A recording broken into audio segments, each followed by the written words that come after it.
Pada video kali ini kita akan bahas tentang beberapa layout untuk anti-lock device atau ABS, anti-lock brake system pada road vehicle yang telah digunakan pada kendaraan darat. Terutama yang kita bahas di sini adalah kendaraan roda 4. Perhatian utama layout yang akan kita bahas di sini adalah untuk menjamin directional control dan stabilitas dari kendaraan. Tidak hanya saat ngerem dalam garis lurus, tetapi juga ketika ngerem di belokan dan saat permukaan jalan tidak simetri yang memiliki koefisien gesek yang berbeda antara roda kanan dan roda kiri. Nah, jadi ABS ini berguna untuk menjamin kontrol arah dan stabilitas kendaraan. Jadi tidak hanya ngerem pada dalam garis lurus, tetapi juga ketika belokan. Nah, selain itu juga ABS ini bisa mengatasi kendaraan ketika dia mengerem dengan kondisi jalan yang berbeda antara roda kiri dan roda kanan. Misalkan roda kanan itu adalah jalan yang kering, menapak di atas jalan yang kering, dan roda kiri menapak di jalan yang basah. Nah, ketika terjadi perbedaan gesekan antara kanan dan kiri, itu layout dari ABS ini bisa mengatasi kondisi tersebut sehingga bisa dihasilkan jarak pengereman yang paling pendek dan juga kendaraan itu masih stabil, artinya tidak mengalami yoweng atau dia tidak ngepot gitu apa namanya, bodi tidak mengalami perputaran yang bisa menyebabkan kecelakaan. Nah, layout umum yang digunakan untuk passenger car adalah konfigurasi yang pertama 4 channel dan 4 sensor, yang kedua adalah 3 channel dan 3 sensor, dan yang ketiga adalah 3 channel dan 4 sensor. Nah, konfigurasinya ada 3, ada yang menggunakan 4 channel dan 4 sensor, ada yang menggunakan 3 channel 3 sensor, dan ada yang menggunakan 3 channel 4 sensor. Nah, ketiga konfigurasi ini diperlihatkan pada gambar 3.58. Ini adalah konfigurasinya. Jadi 4 channel ABS 4 sensor itu berarti dia menggunakan 4 channel, yaitu 1, 2, 3, 4. Lihat, channel itu adalah modulator. Jadi dia modulator. Modulator itu dia yang bisa mengatur tekanan minyak remnya. Jadi dia yang ini itu mengatur tekanan ke roda depan yang sebelah kanan, yang ini mengatur tekanan roda sebelah kiri. Nah, yang ini mengatur roda belakang sebelah kanan, yang ini mengatur tekanan pengereman pada roda sebelah kiri. Jadi yang ini adalah channelnya, ada 4 channel. Kemudian 4 sensor, ini menggunakan 4 sensor, yaitu mengukur putaran roda. Masing-masing roda ditempeli 1 sensor ini. Ini adalah 4 channel dan 4 sensor. Kemudian yang ini itu 3 channel, ya 1, 2, 3. Jadi yang depan tuh tekanannya masing-masing roda diatur, ada pengatur tekanannya sendiri-sendiri, yaitu channelnya sendiri-sendiri, yaitu ini dan ini. Yang ini itu mengatur tekanan pengereman ke roda sebelah kanan, yang ini mengatur tekanan ke roda sebelah kiri. Nah, yang ini 2 roda belakang itu hanya diatur oleh 1 channel, yaitu 1 channel, artinya channel ini itu mengatur tekanan untuk kedua roda. Jadi kedua roda ini nanti diatur dengan tekanan yang sama. Ini terlihat, ini 3 channel dan 3 sensor. Nah, untuk roda depan, karena dia merupakan penggerak roda belakang, ini ada simbol gardan. Ini berarti dia 4x2, artinya 4 roda kalikan 2 penggerak roda belakang.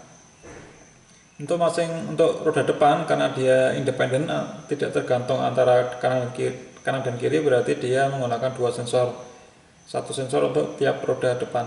Nah, sedangkan yang roda belakang ini putaran rata-rata, karena dia menggunakan gardan, itu kita bisa ambil hanya 1, yaitu dari propeller shaftnya. Dari poros propeller kita bisa mengetahui putaran rata-rata dari kedua roda tersebut, karena dia menggunakan gardan yang merupakan drive axle atau roda penggerak. Nah, yang ketiga ini kita lihat dia menggunakan 3 channel dan 4 sensor. Jadi channelnya itu sama dengan yang ini. Jadi yang depan itu masing-masing memiliki channel sendiri, sedangkan yang belakang dia hanya memiliki 1 channel. Kemudian sensornya dia menggunakan 4, dimana yang roda belakang masing-masing ditempeli satu sensor. Nah, steerability, kemudian stability dan braking distance itu artinya positif semua, artinya dia bagus semua kali ya. Jadi yang simbol yang ini garis-garis dia adalah asymmetrical road surface. Kalau yang ini asymmetrical kok sama ya, nggak tahu. Oh, ini symmetrical road surface, yang ini asymmetric road. Jadi yang ini gesekan di jalan yang simetrik, artinya gesekan atau kondisi permukaan jalan antara roda kanan dan roda kiri itu sama. Sedangkan yang ini simbolnya adalah asimetrik, artinya koefisien gesek antara roda kanan dan roda kiri berbeda. Contohnya tadi ya, yang satu licin, satunya kasar. Itu semuanya bagus ya, ini plus berarti semuanya bagus. Kemudian ini ada keterangannya di bawahnya ini. In all systems, the rear wheel are controlled together according to the select law principle. Jadi di semua sistem ini roda belakang itu dikontrol secara bersama-sama sesuai dengan select law principle. Jadi yang belakang dikontrol berdasarkan dari putaran roda yang paling rendah di antara kedua ini. 1, 2. Karena dia ini ya, yang satu, yang layout pertama dan layout ketiga ini kan di roda belakang dia menggunakan dua sensor. Nah, tetapi untuk pengontrolan itu digunakan select law, artinya yang dijadikan acuan itu adalah putaran roda yang paling rendah di antara kedua roda belakang tersebut. Kemudian apa itu select law nanti kita bahas di video ini atau enggak di video selanjutnya. Nah, sedangkan dalam sistem yang pertama ini,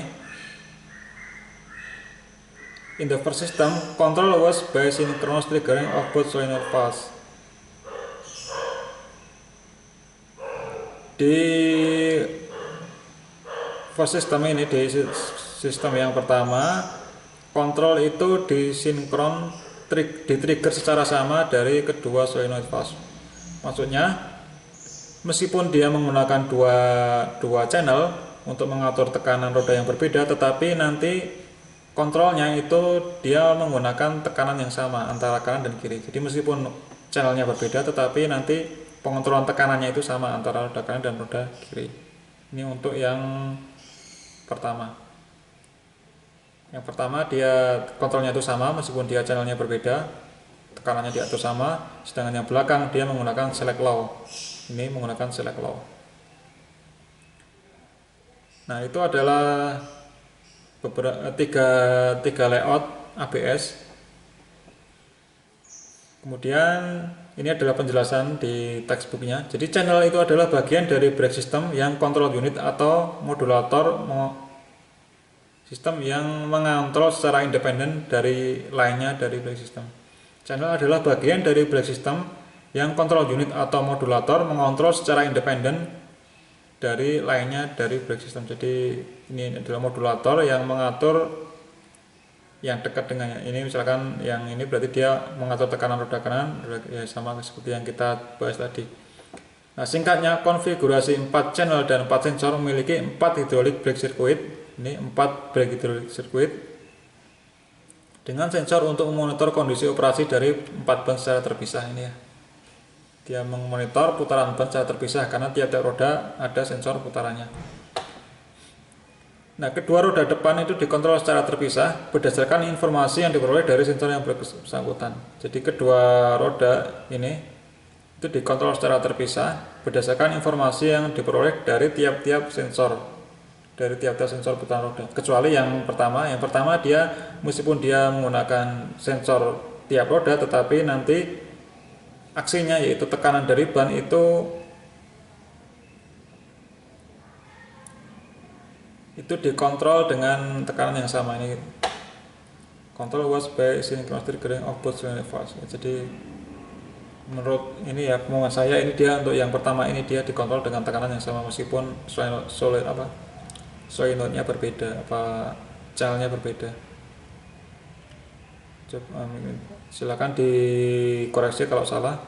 Ini arti dari kalimat yang kedua ini apa?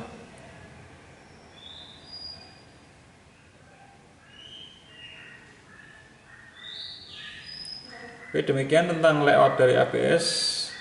Kita lanjutkan di video selanjutnya, yaitu tentang select low dan select height. Apa artinya select low dan select height? Karena di sini ada keterangannya untuk yang roda belakang itu menggunakan select low principle. Oke, terima kasih, sampai ketemu di video selanjutnya.